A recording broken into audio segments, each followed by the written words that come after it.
हाँ,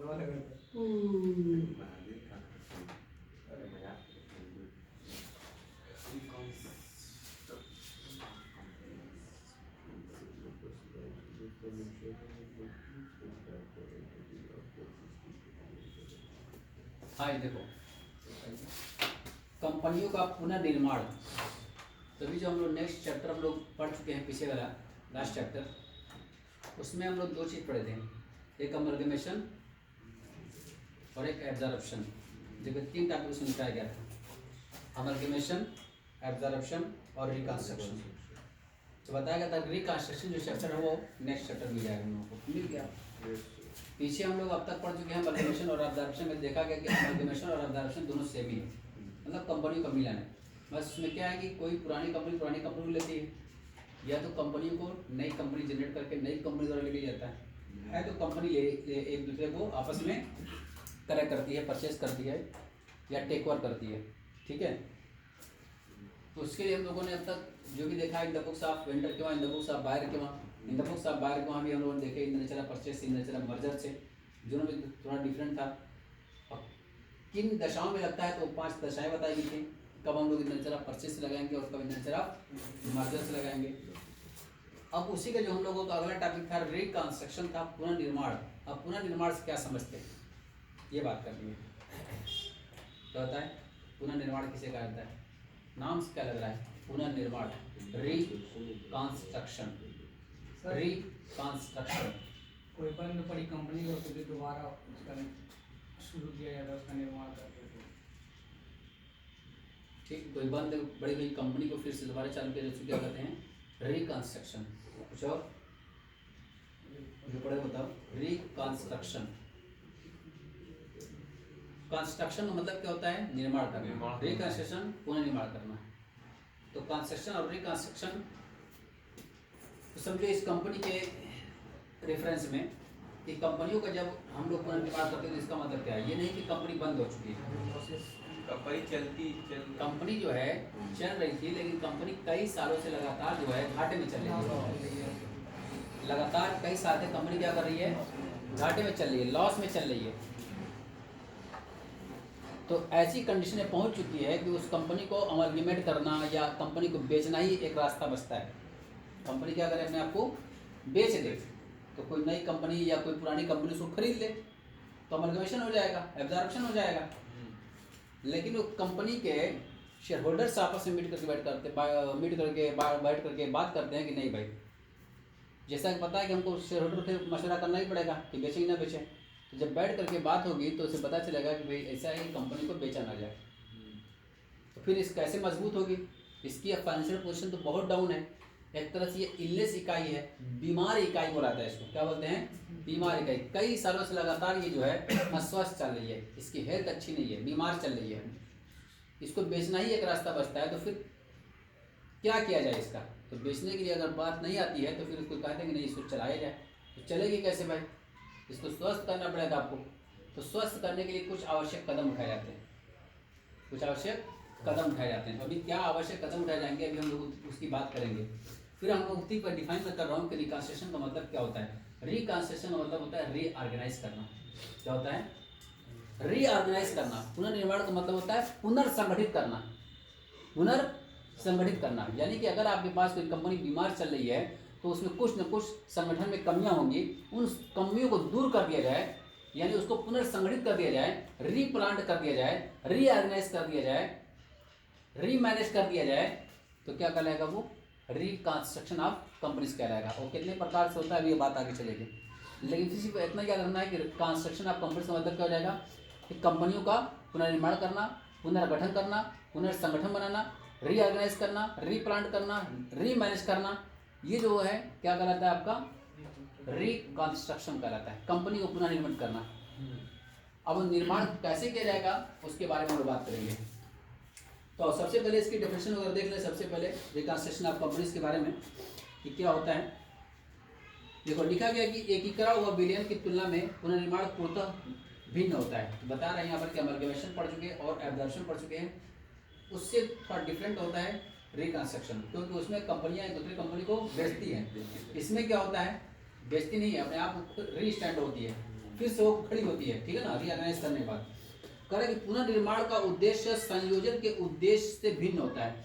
जब कभी किसी कंपनी की पूंजी संरचना अति पूंजीकृत यानी ओवर कैपिटलाइज हो गई है, या कंपनी ने भारी मात्रा में हानि उठाई हो और उसे अपलिखित करना हो, तो ये संपत्तियों को आवश्यकता से अधिक मूल्य पर दिखाया गया हो, तो इन सभी दोषों को दूर करने के लिए और कंपनी की वित्तीय संरचना को पुनर्गठित करने के लिए पुनर्निर्माण का कदम उठाया जाता है। पहले भाई देखो ये कब इसको किया जाता है, जब हमारे पास कंपनी क्या हो गई हो, ओवर कैपिटलाइजेशन की स्थिति में हो। ओवर कैपिटलाइजेशन और अंडर कैपिटलाइजेशन बताया गया था, एक बार बात हो चुकी है। किसे कहते हैं ओवर कैपिटलाइजेशन? ओवर कैपिटलाइजेशन किसे कहा जाता है? इसको बोलते हैं हम लोग हिंदी में अति पूंजीकरण। तो अति पूंजीकरण किसको कहते हैं? देखें, अति पूंजीकरण या ओवर कैपिटलाइजेशन का मतलब ये होता है कि जितनी आपको व्यापार करने के लिए पूंजी चाहिए, जितनी आपको कैपिटल चाहिए, उससे ज्यादा आपके पास कैपिटल, उससे ज्यादा आपके पास कैपिटल हो जाए। यानी कि हमको 10 लाख रुपए की जरूरत है, हमारे पास 50 लाख रुपये कैपिटल पड़ी हुई है, तो 10 आखिर का हमारा काम चलेगा, तो 40 लाख रुपये आपका एक्स्ट्रा पड़ा हुआ है ना, उस 40 लाख पर आपको फालतू का लाभांश बांटना पड़ रहा है, नहीं बढ़ रहा है। अगर सिर्फ 10 ही लाख होते तो 10 लाख लोगों को लाभांश बांटा था, डिविडेंड बांटा था, तो ज्यादा मिलता। अब काम 10 लाख के बराबर हो रहा है, लेकिन कैपिटल कितनी की है? 50 लाख की है। तो आपको जो डिविडेंड बांटना है वो बहुत कम पड़ जा रहा है। बात समझ आ रही है? तो इस कंडीशन को क्या बोलते हैं? ओवर कैपिटलाइजेशन बोलते हैं, ओवर कैपिटलाइजेशन। तो यही बता रहा है कि पहली कंडीशन ये हो सकती है कि हम लोग रिकंस्ट्रक्शन कब करना पड़ता है? जब हमारी कंपनी जो है किसमें चली गई हो? ओवर कैपिटलाइजेशन में चली गई हो। या कभी कभी ऐसा होता है कि हम अपनी एसेट्स को जितनी रुपए की वैल्यू है उस पर ना दिखा करके उससे ज़्यादा वैल्यू पर दिखाते हैं, या उससे कम वैल्यू पर दिखाते हैं। जैसे फर्नीचर है, प्लांट है, मशीनरी है, बिल्डिंग है, इस पर हम लोग डिविजन लगा ही दे रहे हैं। तो जब डिविजन नहीं लगाओगे तो इसका मतलब उसकी जो वैल्यू है क्या है? बड़े मूल्य पर दिखाएंगे। लगातार कई साल 4-5 साल घाटे में चलिए, तो जब घाटा होता है तो हम सोचते हैं कि हराज दिखाऊंगा तो और घाटा बढ़ेगा, उससे हराज दिखा ही ना, प्रॉफिट कम लगेगी। क्योंकि हराज हम लोग कहाँ दिखाते हैं? प्रॉफिट लॉस में दिखाते हैं, डेप्रिसिएशन को। तो डिविजन जब दिखाऊंगा तो अगर 1 लाख रुपये डिविजन दिखा दूँ तो हमारा प्रॉफिट और मतलब कि कम हो जाएगा। तो हम क्या करते हैं, उसको अपने लॉस को छुपाने के लिए हम डिविजन लगाते ही नहीं किसी पर, ताकि लॉस और कम हो जाए। 2 लाख लॉस हो रहा है, अगर 1 लाख का डिविजन दिखा दूंगा 3 लाख लॉस दिखाई देगा। हम क्या करते हैं, उसको डिविजन दिखाते ही नहीं है। तो जब डिविजन नहीं दिखाओगे तो इसका मतलब हो जाएगा फिक्स एसेट जो हमारे पास बैलेंस शीट में दिखाई दे रही है उसकी वैल्यू जो है सही नहीं है, वो खोखली होती जा रही है, और हम उसको अभी तक उतनी ही वैल्यू पर दिखा रहे हैं जितने में आज के 5 साल पहले थी। आज के 5 साल पहले थी, अभी भी उतनी ही वैल्यू पर दिखा रहे हैं 5 साल बाद भी, लेकिन उसकी वैल्यू क्या हो चुकी है? कम हो चुकी होगी, खोखली हो चुकी है वो एसेट सब। बिल्डिंग है, फर्नीचर है, प्लांट है, अभी 5 लाख की दिखा रहा हूँ, लेकिन आज डेट में कितने की है? 1 लाख रुपये की है, लेकिन हम कितने दिखा रहे हैं उसको? 5 लाख रुपये की दिखा रहे हैं। पास में आ रही है? तो इसमें जब कैपिटल हमारे पास वर्क कैपिटलाइजेशन हो जाए या एसेट्स को उसकी वैल्यू से ज़्यादा दिखा दिया गया हो, और कभी कभी ऐसा होता है कि एसेट्स को जो उसकी रियल वैल्यू होती है उससे कम पर दिखा दिया जाए, तब भी हमारे पास रिकंस्ट्रक्शन की कंडीशन आ जाती है।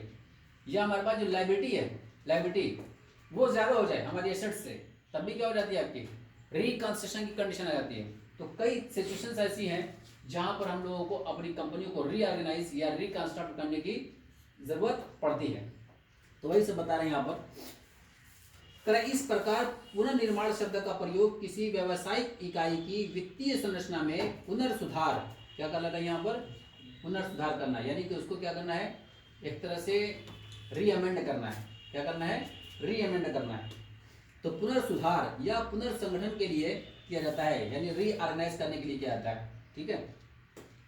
वस्तुतः पुनर्निर्माण एक बहुत ही व्यापक शब्द है और इसकी कोई ठीक व वस्तुतः परिभाषा नहीं दी जा सकती। कह रहा है कि ये जो रिकंस्ट्रक्शन वर्ड यूज किया जा रहा है कोई बहुत सीमित वर्ड नहीं है, ये बड़ा पैमाने पर है, मतलब बहुत सारी चीज़ों से ये इम्पैक्ट पड़ता है, जिसकी वजह से कंपनी को क्या करना पड़ता है? आपको रीऑर्गेनाइज करना पड़ता है, रीअमेंड करना पड़ता है, रीमैनेज करना पड़ता है, रीप्लांट करना पड़ता है, रीस्टैंड करना पड़ता है। ठीक है। और इसकी कोई ठीक व सुतथ्य परिभाषा नहीं दी जा सकती है। व्यापक रूप में कंपनी के विधान में कोई महत्वपूर्ण परिवर्तन, अंशधारियों के हितों एवं अधिकारों में परिवर्तन या ऋणधारियों एवं लेनदारों के हितों एवं अधिकारियों में परिवर्तन के व्यक्त करने के लिए ही पुनर्निर्माण शब्द का प्रयोग किया जाता है। अब बता रहे हैं यहाँ पर कि कंपनी के जो शेयर होल्डर्स हैं, जो डिवेंचर होल्डर्स हैं, जो क्रेडिटर्स हैं, उनके हित के लिए कंपनी को क्या करना पड़ता है, उसमें सुधार करना पड़ता है, उसको पुनर्संगठित करना पड़ता है, ठीक है ना। तो उसी को हम लोग क्या कहते हैं, पुनर्संगठन कहते हैं, या उसको रिकंस्ट्रक्शन ऑफ कंपनीज, पुनर्निर्माण बोला जाता है, उसको कंपनियों का पुनर्निर्माण बोला जाता है। क्लियर है। अब ये जो पुनर्निर्माण होता है 2 तरह का होता है। कितनी तरह का बताया गया, 2 तरह का। कौन कौन सा? एक आता है इंटरनल रिकंस्ट्रक्शन और एक होता है आपका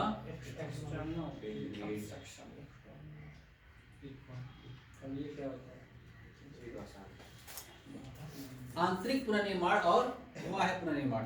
इसका मतलब जब कंपनियों का पुनर्निर्माण किया जाएगा, कंपनियों को पुनर्सुधार किया जाएगा या कंपनियों का पुनर्गठन किया जाएगा, तो कितने तरह से किया जाएगा? 2 तरह से, इंटरनल रिकंस्ट्रक्शन और एक्सटर्नल रिकंस्ट्रक्शन, आंतरिक पुनर्निर्माण और बाह्य पुनर्निर्माण।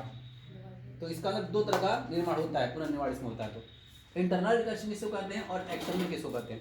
तो एक्सटर्नल पहले बताता हूँ, एक्सटर्नल पहले बता रहा हूँ, उसको समझ लो। एक्सटर्नल रिकंस्ट्रक्शन का मतलब क्या होता है कि जो अभी हम लोग अमलगमेशन पढ़ के आए हैं या अभ्यासन पढ़ के आए हैं कि उसमें एक नई कंपनी दूसरी कंपनी क्या करती है, खरीद लेती है, तो वो भी एक तरह का प्रकार है रिकंस्ट्रक्शन का मतलब, पुनर्निर्माण का मतलब कि कंपनी के जो शेयर होल्डर्स हैं, जो डिवेंचर होल्डर्स हैं या जो कंपनी के क्रेडिटर्स हैं, उनके हित के लिए। भाई देखो आपका पैसा सेफ हो जाएगा, हम अपने आप को बेच देते हैं, आपको डिवेंचर का पैसा मिल जाएगा उस कंपनी से, आप क्रेडिटर हैं आपको पैसा वहाँ से मिल जाएगा, आप शेयर होल्डर हैं उसको कंपनी से आपको पैसा मिल जाएगा, आप सेफ है। इससे कंपनी क्या कर रहे हैं, बेच रहे हैं हम आपको। तो ये भी रिकंस्ट्रक्शन की एक कैटेगरी है, इसको हम लोग क्या बोलते हैं, एक्सटर्नल रिकंस्ट्रक्शन बोलते हैं। क्या बोलते हैं इसको, एक्सटर्नल रिकंस्ट्रक्शन। इसका मतलब अमलगमेशन और रिकंस्ट्रक्शन जो टॉपिक था वो एक तरह से एक्सटर्नल रिकंस्ट्रक्शन था। क्लियर है। अब बात करें किसकी, इंटरनल रिकंस्ट्रक्शन की, आंतरिक पुनर्निर्माण।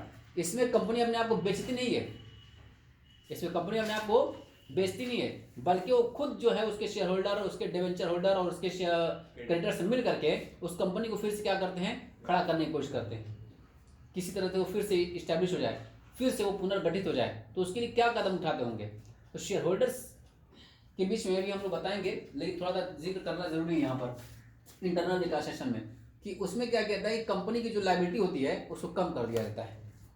जब असेट्स फालतू का बढ़ा के दिखाए हो तो असेट्स की वैल्यू क्या कर दो, कम करो। अब बिल्डिंग जो हमारे पास है उसकी कीमत दिखाई दी है 5 लाख रुपया, आज डेट में उसकी कितनी है, 1 लाख, 1 लाख कर दो। फर्नीचर जो आपका 3 लाख दिखाई दे रहा था उसकी वैल्यू आज 75,000 है, 80,000 है, उसको 80,000 लेके चले आओ। तो जब असेट्स घटाओगे तो लायबिलिटी भी तो घटाओगे भाई, असेट्स और लायबिलिटी दोनों इक्वल होती है। तो जब असेट्स को पहले रीऑर्गेनाइज करोगे, तो जब उसको असेट्स को जब हम लोग घटाएंगे तो लायबिलिटी भी आपको घटाना पड़ेगा। तो लायबिलिटी में क्या घटाएंगे, जो शेयर होल्डर्स होंगे उनकी लायबिलिटी जो एक शेयर 10 रुपये का है उनसे भी कहा जाएगा कि अब शेयर 10 रुपये का मत समझो, ये आज इतने मान लो 3 रुपये का आपका शेयर है, यानी कि आज आपको वापस कितना किया जाएगा, 3 रुपये वापस किया जाएगा। जो डिवेंचर होल्डर्स हैं उनसे भी कहा जाता है कि आपकी जो लायबिलिटी 100 रुपये, एक डिवेंचर 100 रुपये का है, उसकी लायबिलिटी मान के चलो कि 50 रुपये हो गई है। क्रेडिटर जो होते हैं उनसे भी कहा जाता है कि भाई आपका ये पैसा पूरा नहीं मिल पाएगा, अगर 3 लाख की लायबिलिटी तो उसको 2 लाख समझो। तो इसका मतलब ऐसे हम अपनी लायबिलिटी भी कम करते हैं और अपनी असेट से भी खत्म करते हैं। अभी क्यों, मतलब कि डिवेंचर होल्डर मान जाएंगे, शेयर होल्डर मान जाएंगे कम कर लो, तो कंपनी के जो डायरेक्टर्स होते कहते हैं कि ठीक है, हम तो एक प्रपोजल रख रहे हैं ऐसा करने का कि अपनी लायबिलिटी कम कर दीजिए। डिवेंचर होल्डर से भी कह रहे हैं, शेयर होल्डर से भी कह रहे हैं और क्रेडिटर से भी कह रहे हैं कि अपनी लायबिलिटी जो है कम कर दीजिए। अगर नहीं करना चाहिए तब भी कोई दिक्कत नहीं, हम कंपनी को बेच देते हैं। यानी कौन से में आ जाते हैं, एक्सटर्नल रिकंस्ट्रक्शन में आते हैं। जो कंपनी लेने के लिए आएगी, जाहिर सी बात है कंपनी असेट्स का मूल्यांकन करेगी नहीं करेगी कि ये जो बिल्डिंग दिखा रहे हो 5 लाख की, 5 लाख की नहीं, हम कितने मिलेंगे इसको, 1 लाख मिलेंगे। ये मशीनरी 3 लाख के दिखा रहे हैं, हम इसको 80,000 मिलेंगे। फर्नीचर जो आपका 1 लाख का दिखाई दे रहा है वो तो हम 20,000 रुपये मिलेंगे। डिवेंचर होल्डर जो दिखाई दे रहे हैं, डिवेंचर कर रहा हूँ, ये इन्वेंट्रीज स्टॉक वगैरह जो पड़े हुए हैं उसकी तो वैल्यू 0 हो चुकी है, खत्म हो चुका है। आपको वहाँ स्टॉक दिखाई दे रहा है वो 1 लाख रुपये का, लेकिन स्टॉक तो डेड हो चुका है, खत्म हो चुका है, उसको एक्सपायर हो चुका है, उसकी तो कोई वैल्यू ही नहीं है। ट्रेड रिसीवेबल आप दिखा रहे हो कि हमको 5 लाख लेना है, पता नहीं कितना मिलेगा नहीं मिलेगा, हम इसको 3 लाख में लेंगे। मतलब ये सारी बार्गेनिंग की जाती है, बात समझ आ रही है। इन सारी चीज़ों को कम करके लेगा तो आपका पूरा पैसा तो मिलेगा नहीं, तो पैसा तो सबका मिलेगा नहीं। अब देखो लायबिलिटी हमारे पास कितने की है, शेयर होल्डर की, डिवेंचर होल्डर की और क्रेडिटर की मिला के 10 लाख रुपये की। ऐसी 10 लाख की लाइव असेट्स भी थी, लेकिन आज एसेट अगर बेचा जाएगा तो कुल मिला के 4 लाख रुपये मिलेगा उसको। रियल वैल्यू जब लेगा कोई कंपनी तो कितने में लेगा, 4 लाख रुपये लेगा। तो इसका मतलब 10 लाख की लाइबिलिटी है। असेट्स को जो रियलाइज किया जाएगा 4 लाख पर, तो किनको देंगे, डिबेंचर होल्डर को पहले देंगे, बाद में क्रेडिटर को देंगे, बचा कुछ नहीं, शेयर होल्डर को कुछ भी नहीं मिलेगा। तो कंपनी कहती है कि कुछ तो मैं आपसे कह रहा हूँ कि 3 रुपये का शेयर कर दीजिए, 10 रुपये का शेयर था कितने कर दीजिए, 2 रुपये 3 रुपये कर दीजिए, कम से कम आपको 2 रुपये तो सुनिश्चित हुआ कि आपको मिलेगा। ऐसी डिबेंचर होल्डर्स भी कहते हैं कि आपका 100 रुपया है, आप 80 रुपये पर मान जाइए या 50 में मान जाइए, 60 रुपये पर मान जाइए, वरना फिर वो भी पैसा डूब जाएगा। आपको सोच रहे पूरा मिलेगा। कंपनी अगर हम बेच भी दें, कंपनी अगर बेच भी दे तब भी आपको पूरा नहीं मिलेगा। क्रेडिट होल्डर को भी यही समझाते हैं कि आपको पूरा पैसा नहीं मिलेगा, और कोई जरूरी भी नहीं कि पूरा मिल ही पाए, हो सकता है कुछ भी ना मिले, सारा पैसा कौन ले ले, डिबेंचर होल्डर का, डिबेंचर होल्डर ही ले चले जाए।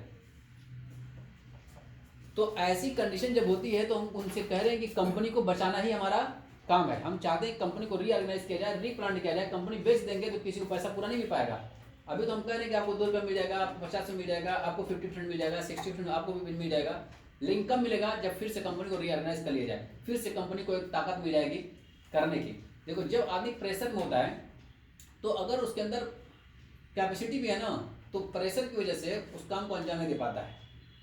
और उसका एक्सपीरियंस तुम लोग एग्जाम हॉल में करते ही होगे, सब पढ़ लिख के जाते हो, लेकिन पेपर आता है तो प्रेशर में आकर के जितनी चीजें तुम लोग आती रहती है उसको भी कायदे से एक्सप्लेन नहीं कर पाते हो, लिख नहीं पाते हो, समझा नहीं पाते हो।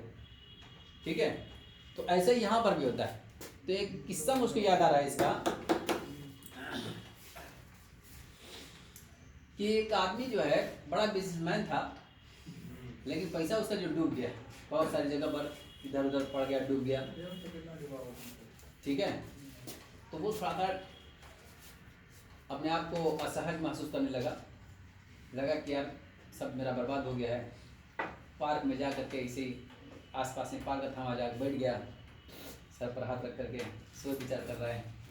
इतने में एक आदमी आता है उसके पास, बगल में बैठता है, अरे वो उदास लग रहे हो, क्या बात है, कुछ बताया नहीं, करेगी यार इससे क्या बताऊँ, सबसे रोता फिरता।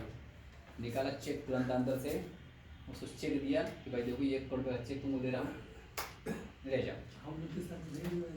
होगा इस तरह की पहले पर्सनालिटी बनाओ।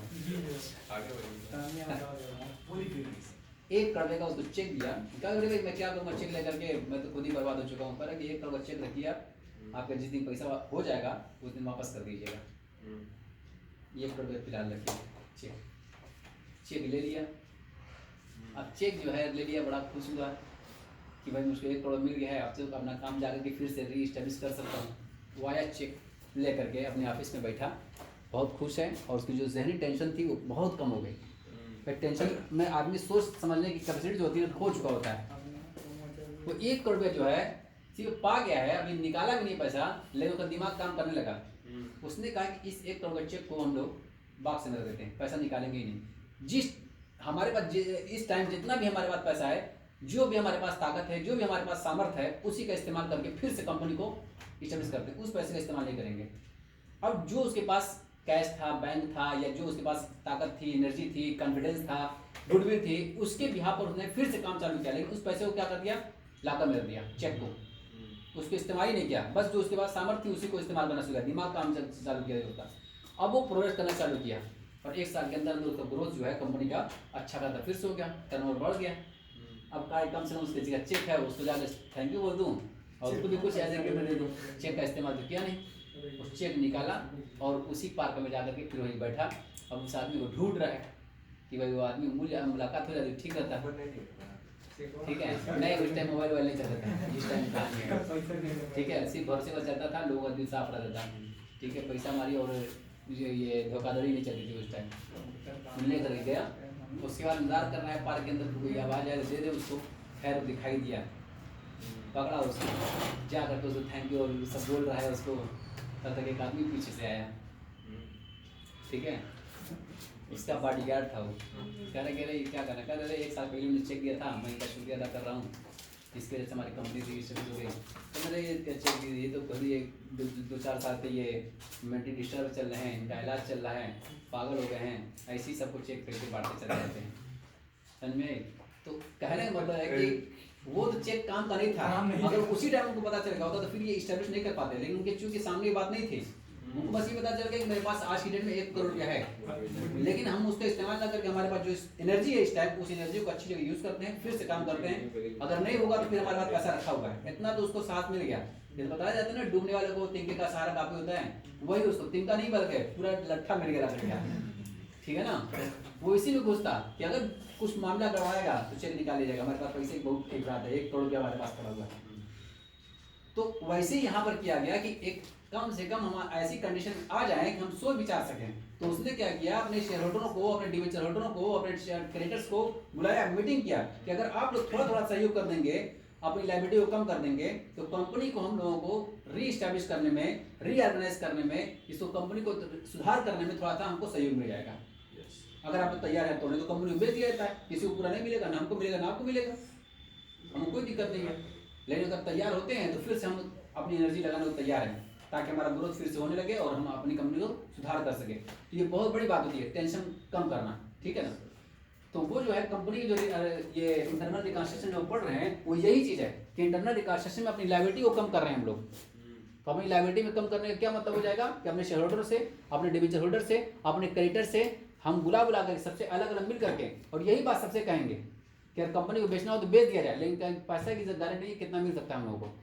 लेकिन अगर फिर से रीएस्टेब्लिश कर दें, अगर आप लोग थोड़ा सहयोग दे दें, अभी लायबिलिटी को ऐसे भी डूब रहा है, तब भी कुछ ना कुछ डूबेगा, तो आप ऐसे ही छोड़ दीजिए, लेकिन कंपनी बंद नहीं होगी, चलती रहेगी, फिर कंपनी आपको कमा के दे देगी, कोई दिक्कत की बात नहीं है, लेकिन कमाने का मौका दीजिए।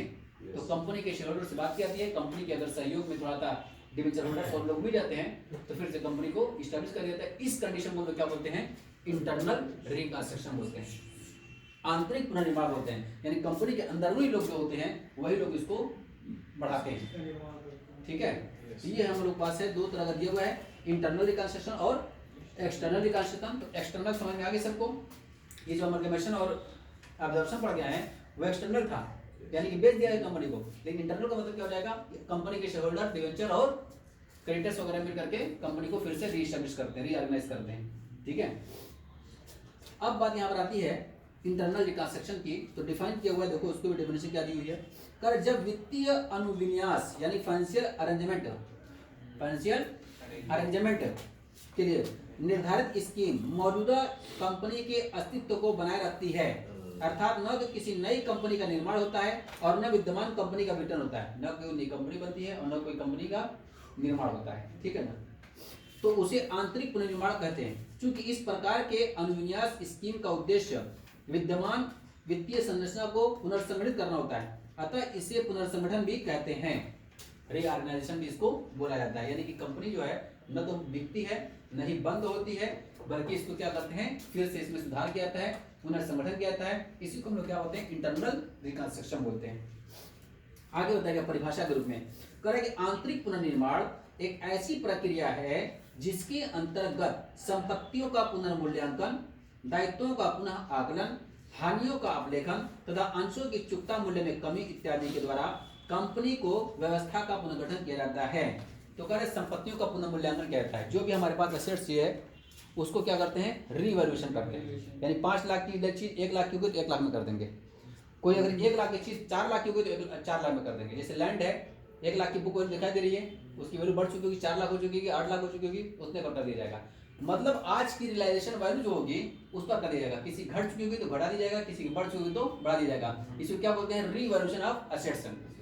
उसके बाद फिर कर रहे हैं यहाँ पर रीवैल्यूएशन ऑफ लायबिलिटीज, लायबिलिटीज को भी रिवैल्यू किया जाएगा, जितनी भी लायबिलिटीज घटनी होगी घटा दी जाएगा, जिसको बढ़नी होगी बढ़ा दिया जाएगा। शेयर होल्डर की जो वैल्यू है उसमें कमी कर दी जाएगी, लिखा है इसमें, इस शेयर अंशों के मूल्य में कमी कर दी जाएगी। 10 का शेयर 3 रुपये में, 2 रुपये में कर दिया जाएगा, 1 रुपये कर दिया जाएगा, मतलब अंशों के मूल्य में क्या कर दी जाएगी, कमी कर दी जाएगी। तो ये सब सिचुएशन होती है। तो वही करेंगे, आंतरिक पुनर्निर्माण एक ऐसी प्रक्रिया है जिसके अंतर्गत संपत्तियों का पुनर्मूल्यांकन, दायित्वों का पुनः आकलन, हानियों का अपलेखन तथा अंशों के चुकता मूल्य में कमी इत्यादि के द्वारा कंपनी की व्यवस्था का पुनर्गठन किया जाता है। इसको हम लोग क्या कहते हैं, इंटरनल रिकंस्ट्रक्शन बोलते हैं, ठीक है ना। तो इसका मतलब इंटरनल रिकंस्ट्रक्शन का मतलब क्या निकल गया है, इस डेफिनेशन के हिसाब से यही बताया गया कि जब आप असेट्स को रिवैल्यूड करोगे, लायबिलिटीज का रिवैल्यूएशन करोगे और अपने अंशों की जो कीमत है, जो अपने शेयर की कीमत है उसमें कमी करोगे। और इसके अलावा बताया कि जो लॉस होता है उसको लास्ट में क्या कर दोगे, राइट ऑफ कर दोगे, खत्म कर दोगे, ठीक है ना। क्योंकि जो लॉस होता है हमने क्या बताया था, ये लॉस जो होता है ये फिक्टिशियस असेट्स है, बनावटी संपत्ति है ये। प्रॉफिट होगी तो कहाँ लिखते हो, लायबिलिटी में, रिजल्ट सरप्लस में लिखते हो। जब लॉस रहेगा तो कहाँ लिखोगे, एसेट्स में लिखोगे। और ये एसेट्स में लिख करके रिजल्ट सरप्लस में नेगेटिव फिगर लिखोगे, ठीक है ना। तो है तो वही चीज है कि वो फिक्टिशियस एसेट्स है, इसको भी क्या करना है आपको, राइट ऑफ करना है। तो इसका अंदर चार चीज याद रखना, revaluation of assets, revaluation of liabilities, और reduce in share capital, share capital की वैल्यू में कमी कर जाएगी। और उसके अलावा बताया गया कि राइट ऑफ फिक्टिशियस एसेट्स, बनावटी संपत्तियों को क्या कर देंगे हम लोग, खत्म कर देंगे। तो बनावटी संपत्ति में हमारे पास ये लॉस भी आ गया, क्लियर है ना। इन चार चीजों को अगर हम लोग इस पर ध्यान देंगे तो इसको हम लोग बोलते हैं क्या, इंटरनल रिकंस्ट्रक्शन कहते हैं, ठीक है। अब आता है आंतरिक पुनर्निर्माण की विशेषताएं, feature of internal reconstruction. Internal reconstruction की विशेषता क्या है, इसकी पहचान क्या है, कब जानेंगे कि इंटरनल रिकंस्ट्रक्शन हो रहा है। तो बता रहे हैं यहाँ पर सबसे पहले बताया गया कि आंतरिक पुनर्निर्माण के द्वारा एक विद्यमान कंपनी अपने व्यवसाय को जारी रखते हुए अपने वित्तीय स्वरूप को बदलने का प्रयास करती है। करें कि हमारे पास जो कंपनी चल रही है बुरी कंडीशन में है, तो जारी रखते हुए अपने आप को कंटिन्यू रखते हुए अपने जो कैपिटल स्ट्रक्चर है जो उसका, उसमें सुधार करती है। यानी कि अपने कैपिटल स्ट्रक्चर सुधार करने का क्या हो जाएगा कि अपने शेयर की वैल्यू को कम कर लेगी, 10 की जगह पर 1 रुपये का कर लेगी, 2 रुपये कर लेगी। दूसरा बता रहा है आंतरिक पुनर्निर्माण की आवश्यकता तब होती है जब कंपनी को लगातार असफलता के कारण समापन से बचाना होता है। यानी कि लगातार कंपनी क्या हो रही है, असफल हो रही है, लगातार कई सालों से वो लॉस में चल रही है। अगर उस लॉस से उबरना होता है तब वो इंटरनल रिकंस्ट्रक्शन स्कीम को अपनाती है, ठीक है। नेक्स्ट आता है आंतरिक पुनर्निर्माण एक वैधानिक प्रक्रिया है। करेक्ट, इंटरनल रिकंस्ट्रक्शन जो प्रोसेस है ये एक लीगल प्रोसेस है और ये ऐसे नहीं होता है। अभी मैं इसका प्रोसेस ही बताऊंगा कि इसके लिए बकायदा क्या करना है कि इंटरनल रिकंस्ट्रक्शन होता है तो पहले हम लोग शेयर होल्डर से मीटिंग करेंगे, डिवेंचर होल्डर से मीटिंग करेंगे और इनसे मीटिंग करने के बाद एक प्रपोजल लिख करके भेजते हैं हम लोग कहाँ पर, उसको कंपनी लॉ बोर्ड को, CLB को, फिर उसके बाद रजिस्ट्रार को, ठीक है ना। 3 महीने का प्रोसेसिंग टाइम इसमें होता है। वो अपना इंक्वायरी करेंगे तब उसके बाद कहेंगे हाँ अपना रिकंस्ट्रक्शन कर सकते हैं, अपनी एसेट्स को रिवैल्यू कर लो, अपनी लायबिलिटीज को रिवैल्यू कर लो, अपने जो फिक्टिशियस एसेट्स उसको राइट ऑफ कर लो, अपनी शेयर की वैल्यू को रिड्यूस कर लो, ये सब चलता रहेगा, ठीक है ना। तो अभी प्रोसेस आगे आएगा। तो इसे बताया गया कि आंतरिक निर्माण एक वैधानिक प्रक्रिया है, यानी कि बस अपने मन में आया नहीं कर सकते हो, उसके लिए बकायदा एक लीगल प्रोसीजर है, उस लीगल प्रोसीजर को आपको अडॉप्ट करना पड़ेगा। आगे बताया गया आंतरिक पुनर्निर्माण के अंतर्गत कंपनी के अंश पूंजी में परिवर्तन किया जाता है। इस परिवर्तन के अंतर्गत कंपनी अपनी अंश पूंजी की मात्रा को बढ़ा सकती है, अंश पूंजी को स्टॉक में परिवर्तित कर सकती है या अंशों का समेकन कर सकती है। तो कह रहे देखो इसमें शेयर की जो क्वांटिटी है, जैसे 10,000 शेयर इशू था 15,000 शेयर इशू कर सकती है, ठीक है। या इसी तरह से कह रहे हैं यहाँ पर कि अंशों के स्टॉक में परिवर्तन कर सकती है। तो स्टॉक में बदलने को जानती हो कि जो शेयर फुल्ली पेडअप होते हैं उन्हीं को किस में कन्वर्ट कर सकते हैं, स्टॉक में। 2 रुपये 4 रुपये का बेच सकते हो, कोई दिक्कत की बात नहीं है। तो स्टॉक में कन्वर्ट कर सकती है या इसी को कह रहा है कि उसका कंसोलिडेशन कर सकती है, यानी कि उसकी वैल्यू को कम करके बेच सकती है। ये सब अलग अलग सिचुएशन है इंटरनल रिकंस्ट्रक्शन की। आगे बता रहे पूंजी में कमी लाकर आंतरिक निर्माण संभव है, अर्थात गत वर्ष में हुई हानियों को अवलिखित करना। करेंगे हमारे पास जो लॉस हुआ था उस लॉस को राइट ऑफ करके भी किया जा सकता है। तो ये सब कई कंडीशन दी हुई है। आंतरिक पुनर्निर्माण अंशधारियों, ऋणधारियों एवं लेनदारों के साथ मिलकर पुनर्गठन की योजना बनाकर किया जा सकता है। तो करेंगे इंटरनल रिकंस्ट्रक्शन क्या होता है, शेयर होल्डर के साथ, डिबेंचर होल्डर के साथ और क्रेडिटर के साथ मिल बैठ करके आपस में हल किया जा सकता है। ये सारी सिचुएशन होगी दोस्तों, हम लोग क्या बोलेंगे, इंटरनल रिकंस्ट्रक्शन बोलेंगे। तो ये उसकी पहचान बता रहे हैं कब इंटरनल रिकंस्ट्रक्शन होता है। तो फिर से एक बार पॉइंट आउट कर दे रहा हूँ। तो इंटरनल रिकंस्ट्रक्शन के फीचर्स है, लिखा है कि आंतरिक पुनर्निर्माण के द्वारा एक विद्यमान कंपनी अपने व्यवसाय को जारी रखते हुए अपने वित्तीय स्वरूप को बदलने का प्रयास करती है। आंतरिक पुनर्निर्माण की आवश्यकता तब होती है जब कंपनी को लगातार असफलता के कारण समापन से बचाना है। आंतरिक पुनर्निर्माण एक वैधानिक प्रक्रिया है। आंतरिक पुनर्निर्माण के अंतर्गत कंपनी के अंश पूंजी में परिवर्तन किया जा सकता है। इस परिवर्तन के अंतर्गत कंपनी अपनी अंश पूंजी की मात्रा को बढ़ा सकती है। पूंजी में कमी लाकर आंतरिक पुनर्निर्माण संभव है। आंतरिक पुनर्निर्माण अंशधारियों, ऋणधारियों एवं लेनदारों के साथ मिलकर पुनर्गठन की योजना बनाकर किया जाता है। ठीक है,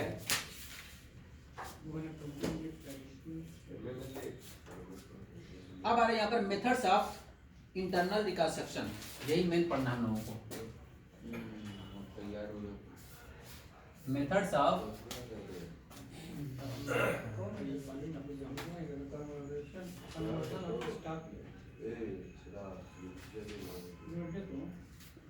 हाँ जी, इंटरनल रिकंस्ट्रक्शन जो क्या रहता है वो कितने मेथड्स किया जाएगा, तो 3 मेथड यहाँ पर लिखा हुआ है तुम लोगों का।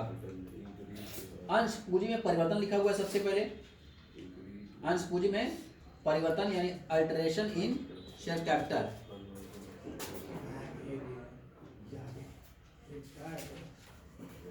अल्टरेशन ऑफ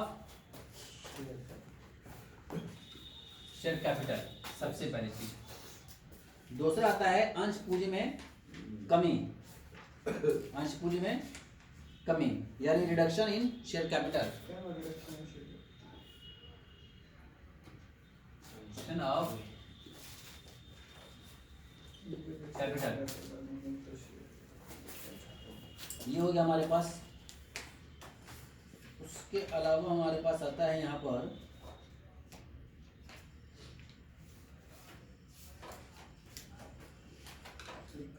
कंपनी के सदस्य और लेनदारों के साथ असंजाल की योजना यानी कि रिकंस्ट्रक्शन स्कीम।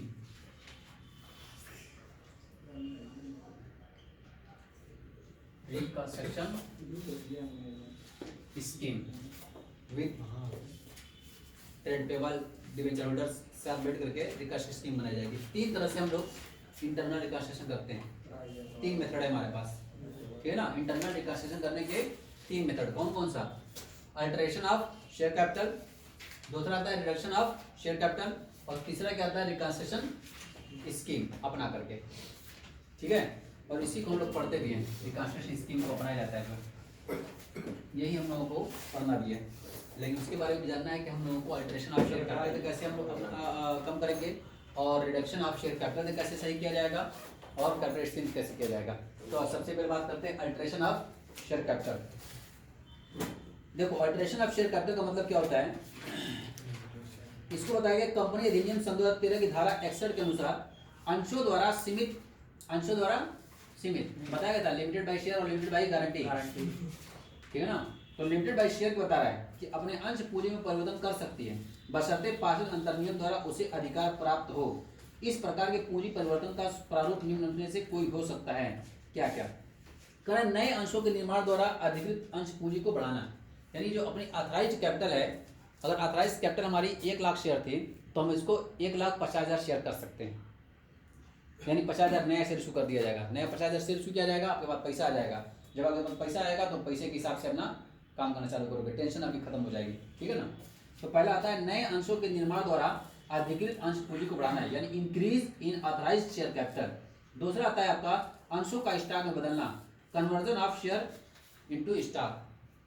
तो आप अपने